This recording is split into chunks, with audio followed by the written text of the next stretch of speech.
Dès le départ, la volonté de la compagnie d'assurance et de la société de courtage, ça a été d'avoir un système qui soit totalement innovant. Après un tour de marché, ils se sont dit, OK, on va le développer. Avec qui on le développe? On choisit une technologie et on choisit un des leaders de la technologie, ou le leader de la technologie. Et donc Microsoft, avec lequel on a conçu un système qui nous permettait d'avoir et d'optimiser complètement toute la partie développement. On utilise tous les frameworks que tout le monde connaît sur le marché au niveau international, parce que la volonté c'était d'être un groupe international, de permettre d'intégrer toutes les nouvelles fonctionnalités que développe la R&D de Microsoft. Donc on travaille avec la R&D de Microsoft et on intègre à chaque fois qu'il y a des nouveautés qui peuvent intéresser le monde de l'assurance, ces nouveautés, ces innovations de Microsoft dans le produit, et on s'y interface. Le fait qu'on soit avec Microsoft est quand même quelque chose de très très important pour nous et pour le marché. C'est-à-dire clairement, on est sur des nouvelles technologies, on intègre tout ce qui est pu, ce que je disais tout à l'heure, tout ce qui a pu être développé ou tout ce qui peut être imaginé au niveau de R&D de Microsoft et qui peut intéresser le marché de l'assurance. Donc ça, c'est aussi un différenciateur très fort. C'est-à-dire qu'on a fait un choix délibéré d'une technologie, d'un partenaire technologique et avec en plus, ce que je disais tout à l'heure, une conception d'un outil qui a été fait par un assureur pour des assureurs. D'accord. Alors, il s'agit de votre côté d'un partenariat exclusif. Vous travaillez uniquement en environnement Microsoft. Aujourd'hui, on est basé, tous nos développements sont sur les frameworks de Microsoft. D'accord. On s'interface nativement avec tous les outils de Microsoft, les Skype, Yammer, Bisto, ce que vous voulez, tout ce qu'on peut mettre, je ne vais pas rentrer dans la partie techno, mais tout ce qui est nativement Microsoft est intégrable avec l'outil. Donc tout ce qui est mobilité, on utilise toutes les fonctionnalités, le big data, on utilise les fonctionnalités, etc. Après, pour être très clair, le fait de travailler avec Microsoft, avec les technologies Microsoft, nous permet d'avoir complètement servicé notre solution. Mais nativement, on a l'ensemble de la suite, l'ensemble de la chaîne de valeur de Microsoft, mais on peut effectivement utiliser d'autres outils qui pourraient le faire. Mais le framework et la partie outils de développement, c'est du Microsoft. On a beaucoup travaillé sur ces 15 dernières années sur comment utiliser la techno pour mettre en place des process d'assurance qui soient les plus innovants et les plus optimisés.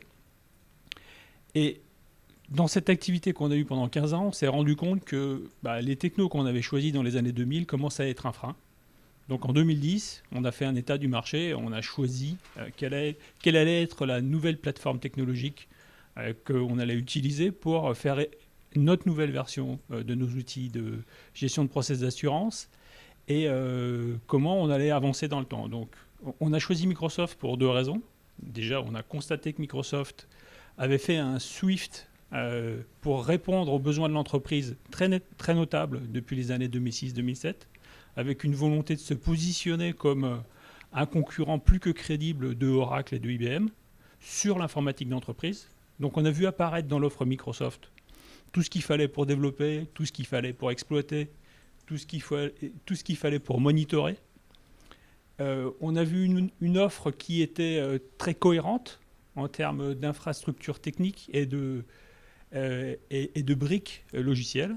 C'est-à-dire on peut couvrir tous les besoins du SI, on peut fournir une GED, on peut fournir une messagerie, on peut déployer des sites web, des fermes de sites web, on peut les héberger. Donc on avait une solution à tous les enjeux technologiques qu'on avait rencontrés en 15 ans et en plus c'était une solution intégrée. On voulait être disruptif dans nos choix technologiques autant que dans nos choix d'ergonomie, d'approche sur ce que notre solution allait offrir.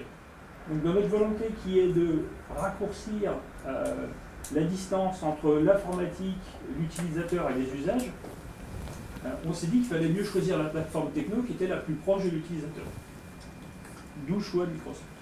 L'Internet des objets, ça offre des opportunités business fabuleuses en termes de nouveaux services, de nouveaux produits, de tout ce qu'on peut faire. Maintenant, on est quand même dans un mode, on est proche de l'innovation et donc il faut tester des choses. Donc il faut être également dans une approche qu'on appelle un peu test and learn sur des petits projets pour faire des choses ultra rapides. Tester si ça marche et si jamais ça marche sur une petite échelle, arriver à le déployer sur une grande échelle. Donc ça, sur des nouvelles lignes de produits, sur des nouvelles initiatives, sur un mode pilote ou comme on dit proof of concept, c'est simple.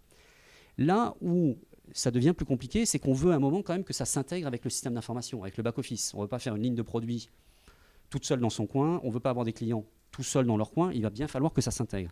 Et là, l'enjeu, c'est de bénéficier dans le système back-office d'un système, d'une application, d'un back-office qui soit ultra modulaire. qui soit ouvert, qui puisse communiquer facilement, qui puisse paramétrer des nouveaux usages, des nouvelles lignes business, qui puisse intégrer des nouveaux clients, tout en garantissant la cohérence avec l'existant. Et donc c'est ça qu'on a apprécié, c'est pour ça qu'on a noué ce partenariat avec Zax depuis quelques années. C'est justement qu'au-delà du fait que ça repose sur des technos Microsoft, c'est bien, c'est la conception même du logiciel qui permet de faire ce genre de choses et donc d'intégrer ces nouveaux usages pour justement se projeter dans des usages, alors il y a quelques années c'était des usages plutôt mobiles, et maintenant sur toutes les opportunités business que relève l'Internet des objets en particulier.